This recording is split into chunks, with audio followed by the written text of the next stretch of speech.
With the first week of the provincial election in the books, Saturday was a busy day for BC politics as both the NDP and the BC Conservatives made some key campaign announcements on the day of the candidate deadline.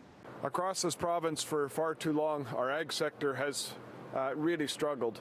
BC Conservative leader John Rustad had announced his party's Growth in BC agricultural plan to invest in BC farmers in Abbotsford on Saturday. During the announcement, Rustad promised to reduce costs of growing food by cutting the carbon tax, securing BC's water supply for agriculture, and to create tax incentives for food manufacturing to accommodate local markets for BC farmers. And so we want to expand the Buy BC program. We want to make sure that there are no barriers from government, whether it's through the Agricultural Land Commission or other things, for farmers to be able to actually get the food out to our local markets. During the announcement, Rustad was asked about a letter from the NDP addressed towards him in regard to some of his candidates allegedly promoting what they say are dangerous conspiracy theories. The BC Conservatives leader doubled down on his candidates and made no changes to his MLAs before the 1 p.m. deadline on Saturday.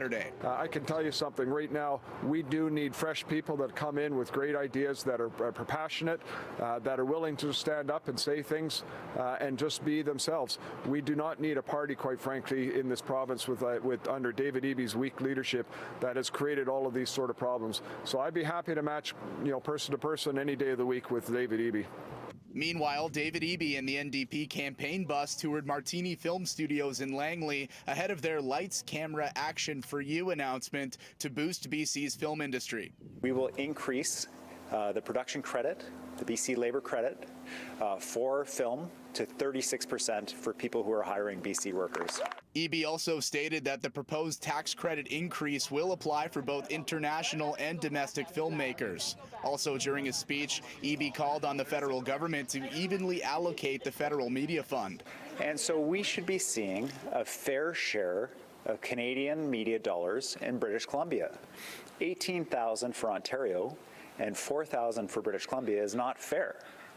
And if we're returned to government, if we earn the trust of British Columbians, then what the domestic industry is going to see is relentless pressure on Ottawa to make sure that we're treated fairly. Both the NDP and BC Conservatives wrapped up their campaign trail Saturday with a stop in Chilliwack, while the BC Greens made multiple stops in Victoria on Saturday. In Vancouver, Joe Sadowski, City News.